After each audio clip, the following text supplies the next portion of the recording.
Hello, Pheasant815 here. What I have before me is not a firearm, but in fact it is a BB gun. You may have had one of these when you were a kid. This is and this happens to be my very own Daisy Red Ryder, complete with Red Ryder carving in the buttstock. There it is right there, Red Ryder.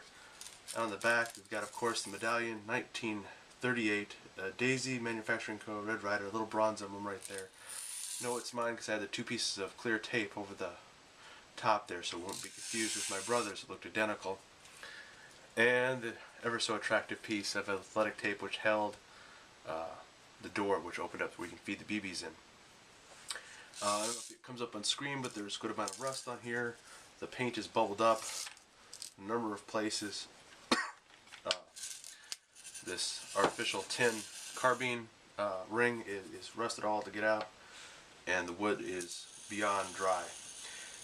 What happened is, I had one of these, my brother had one of these, and it was left out in the garage at our father's house, and it got moist out there.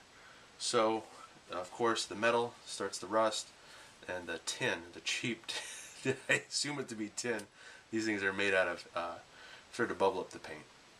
So, most people would just throw them away. You can get a new one at Walmart, I think $24.88 or $24.99, under 25 bucks. You get a new Red Ryder BB gun for, I think, $30 bucks. You can get a little bit longer version or whatever. You can get it pink handles now. You can get whatever number of things. We've since lost the little leather piece that was here on the ring. The other one lost even the ring. You could just throw it away. You get a new one. They're disposable. But this was mine, and my brother's was his. And I thought, well, how cool it would be if I could just breathe some life into these, even if they're not accurate anymore, just to say, well, this is ours, and then we can go screw around with our kids with them. So this one I haven't done much with yet, but the other one I have. So I'm going to get this out of the way. Yes, it's still loaded, but it's a BB gun. So this is my brother's. I was starting on his. This is just the buttstock. All I did, I didn't sand anything off. I left the scratches where they were. I didn't try to smooth anything out. There's a dimple from Lord knows what we were doing that did that. But I did re-oil the wood. I just gave it a nice little, cleaned it off, and then put some oil on it. So it darkened it up quite a bit. If you can tell the difference, let me see if I can grab the other one. They look exactly the same before, and this one's a little bit darker, looks a little bit nicer. This one looks dry and worn out. This looks a little better. I'm going to put another coat of oil on this again, and maybe a light polish, something really fancy like a Pledge or a Murphy's oil soap or something really, really fancy. But anyway, that's the difference there, so you can know how much nicer it looks once you oil that wood. But I've done that already, and set this over here, and then same with the stock. There's little marks there where the rust chemically kind of messed up the wood there, but it's going to be covered with the tin ring again, so it's not that big a deal. I also, when I took out the screws and everything, I went ahead and I cleaned it out, made sure there's no rust on it. That's why it's a nice silver top there. All the black paint came off with the rust, but I cleaned that up, and so the wood looks nice enough for what I'm doing here. I'm just re-breathing some life into an old pistol, or old rifle, BB rifle that is. And then here are the complex machinery that is the Red Ryder gun. Your plastic lever.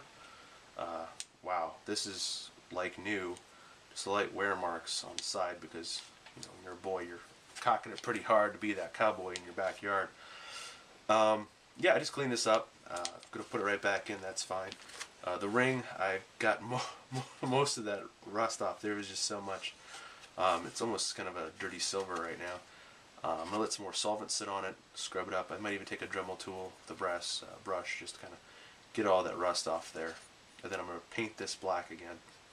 I've got some, I believe it's Krylon. I don't know that it really matters, but it's a primer and painted one. I got not a satin, not a gloss, but a matte black finish. I'm going to spray paint this part after I get all the rust off.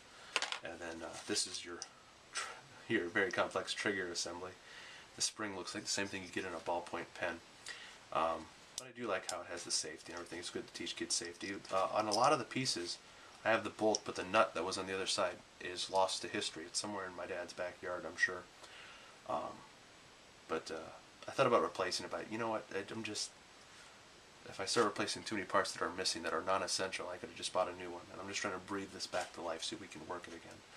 It's pretty gumpy there still. I still want to clean that out a little bit better. But you would not believe the amount of crud that was in these things, and they still work. They still fired. When I took them apart, they still fired. They still worked. But they were just kind of far from smooth. But I went in and cleaned out all the gunk, and there was just years of dirt and twigs and rocks and ugh, that was built up in there, and it was still worked. But I pulled all that crud out. Most of the crud, and here's the barrel. It was right inside, it's right inside here. It was thick. It was way, way up into here. And I cleaned that all out, and the rust on this one, I sanded the rust parts off, right here and here. And the first day I did this, I sanded all the rust off, and I just left it open metal. I came back the next day, and this was all orangey rust already. It like rust was just the humidity in the air in one day. So right now, to keep it from rusting, I have a coat of oil on it. But right before I spray paint it, I'm just going to clean it, take all the oils off, and then spray paint it black. I toyed with not even doing that, but this metal has to be always continually wet with oil or covered, or it's just going to rust. So I thought, well, not much to risk here. If I screw it up, then well, it was already screwed up. But anyway, you can see where the screws were, and now it's all cleaned out. All the pumping mechanism in here, you can't really take apart any further because it's just pressed tin. It wasn't meant to be taken apart and cleaned or anything. His door actually works still, so it's a little, I don't know if you can hear that.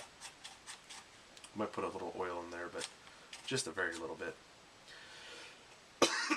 So anyway, the next step is to clean this and then spray paint it. I'm hoping to get that done before the holidays, so that way it can dry, and hopefully when we celebrate our holidays with my brother and me and my dad and our wives and everything, I can maybe give this back to him completed again. That's the hope anyway. So I didn't know. I think this is a fun little project. We have all these things from when we were young men. These toy squirt guns, these Nerf guns nowadays, BB guns. And so often we disregard those as if they're not important. I remember at Christmas we opened these. See if I got the box over here still. There it is. Where we opened our very own Daisy Red Ryder BB gun. When I saw this under the tree, I was just ecstatic. I thought, look at that. Isn't that beautiful? Now I can have my own gun that won the hearts of thousands of others. A Red Ryder, just like the one Dad had. Ask him about his Daisy BB gun. And I have the box and everything, so I'm really excited about that. I wish the rifle had not fallen into such disrepair, but it had, so what are you going to do? But I tell you, it was such a blast.